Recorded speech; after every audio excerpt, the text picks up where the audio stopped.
Hello everyone, Bridget Casey, and I'm so honored to complete the video for Altenew today for the Altenew and Picket Fence Stampwheel 2.0 video hop. Here you're going to see a sneak peek of the projects that I created today. I couldn't stop at one. There was just too much cuteness and too many things I wanted to show you that I love about the Stampwheel 2.0. We're going to get started with this stamp and die set, and it's perfect for me. Of course, you know some kitties were going to be on the scene.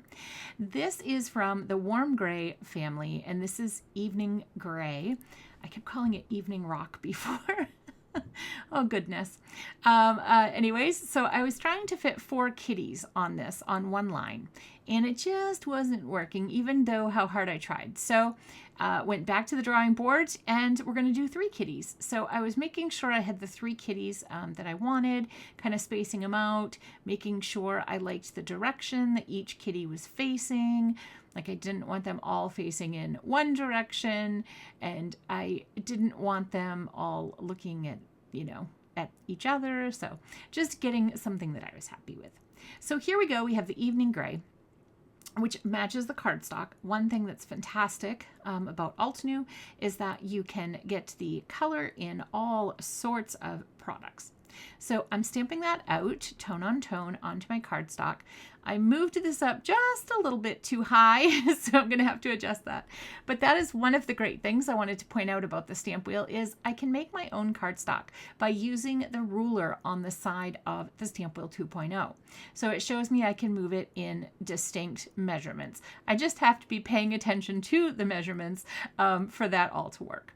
So because this is going to be a background piece, this is not the focal image, I just decided to pull the stamps off and get them stamped at the top and the bottom, for I had continuation of the piece to make it look like it was a piece of pattern paper, because you don't want it to all fit inside the rectangle perfectly. It looks trapped then, so you want to have some of your images going off the cardstock as well. So we've got that. So we have our background paper for our card. Now I have a piece of white cardstock in my Stampwheel 2.0, and I'm separating out my items because I'm going to stamp in 2 different inks.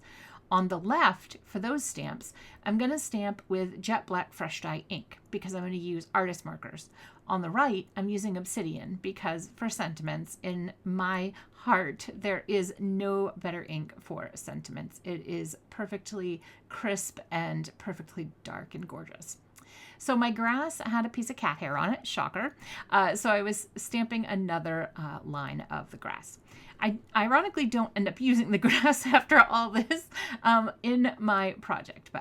So I'm going to begin with Firefly artist marker, and this is from Green Valley, and I'm coloring it all in. That's the great thing about the Stampwheel 2.0. It feels like just a workstation to me. Like, I can do everything in here. I watercolor, I artist marker. It's great for taking in front of the television because I have a surface to color on. This is Grass Field, and I was just adding some color at the bottom. I'm adding sea glass to the bottle and pulling it out with a colorless blender to make it look like glass. Then limestone for the milk, because of course we can't color with white, and then colorless blender to kind of pull that out. And then we're going to use the Warm Gray family to color in the little kitty. I started with Evening Gray just to make sure I liked the color, I liked the outline, and then I felt safe to move up to Moon Rock, which is the 3rd color in the family. So then I'm going to use Evening Gray again to pull out the Moon Rock color. And finally, I'll come in with Morning Frost. That will cover the rest of my image. And then I'm going to go back through because, as you can see, I've lost a little color. So I really could have stopped at Moon Rock looking at it with the editing.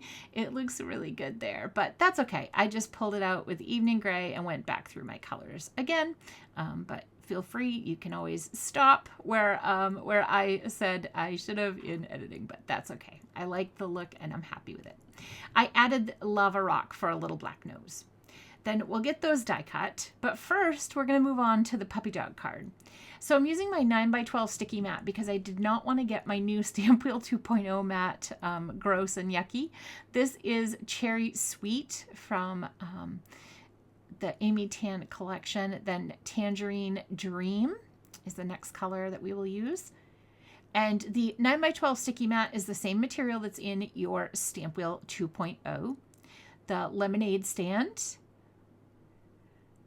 I still use my Stampwheel 2.0 for videos, so I went trying to keep that mat as clean as possible. So that's why I'm using my 9x12 here.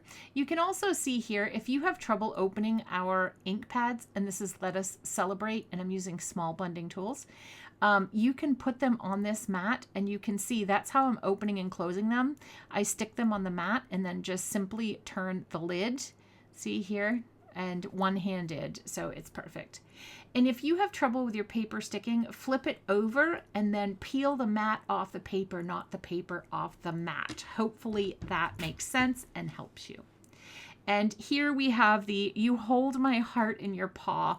This was too cute to not use, and Patrick, of course, had to come up and say, where are the kitties? I'm using my Stamp Perfect eraser just to get all that extra photopolymer off on this stamp, because there are a lot of areas that had a lot of photopolymer. So, and I'm going to stamp this a total of 3 times just because I want that beautiful crisp dark image on there. I know you're the cat lady and you stamp a dog image and your cat is like, what's up? Like, seriously, where are the cats? So he was just a little too late to see the kitties. And then I thought I was missing something. So there's this cute little paw that I thought would just be so cute under, like it was the puppy saying, feel better, sweet friend. So there is our card panel for that one. And then I've gone ahead and used the coordinating dies to trim out all the pieces. I'm using what's left on my large blue blending tool to add some blue there. And there's more blue than it looks like. And then I added green, just whatever was on my large green blending tool. So there is blue there. It doesn't look like it on camera, but there is. And then I had the grass. So I was like, I don't know. I like the softness of not having that black line there. So I was thinking about it while I was like, all right, I'll put foam tape on my sentiment and on my kitty and on the milk bottle. And then the spilled milk, of course, would be flat.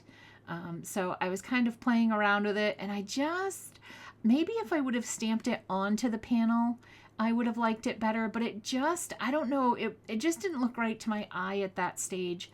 So I went ahead and I put my kitty down and my milk and my little spilled milk flat with my glue tape, using my tweezers to help me get everything perfectly positioned. So then I have a card base here because we're going to decorate the inside of my card, which I never do. I'm using glue tape on the back of our evening gray panel, and I'm putting that onto an A2 top fold card base, trimming off the little extra there that was on my card base. I'm adding foam tape to the back of this panel, and I forgot to mention the panel is 3 1/4 by 4 1/2. So I trimmed it down because I wanted to be able to see some of the kitties on our background panel we created. And then here we go. We're going to pop our little sentiment in there. And you're probably wondering why I put it down there. We are going to take the side off the stamp wheel and we're going to put the little kitty on the inside, saying you are perfect, for me, with our evening gray ink, again keeping it coordinating. And since it's right there, I thought, why not, let's bring out an envelope. We have beautiful envelopes at Altenew, so let's decorate my envelope as well. So I have the front and the inside and an envelope, so coordinated project. Now I'm cutting down a piece of the Jet Black Crafty Necessities cardstock to an A2 panel and then trimming the rainbow panel down to 4 by 5 1/4. Now I'm putting the foam tape because I want to pop it up. But when it comes time to put my panel on, you may think it's a little difficult when you have a black panel and you have a black work surface. And you know what? It sure is. But if you have the Stampwheel 2.0, you pop it in the corner, get it lined up, and there you go. Perfectly aligned card. There are my 2 cards today. Here's another peek at them for you.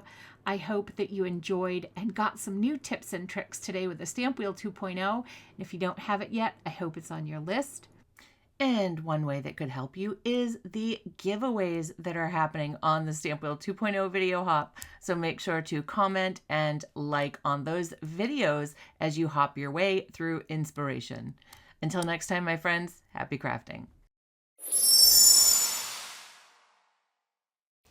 Hello crafters, Jen here. For more tips, techniques, tutorials, and to discover which paper crafting products are right for you, subscribe to Altenew's YouTube channel. Make sure to hit the notification bell so you don't miss any videos. Thanks for watching.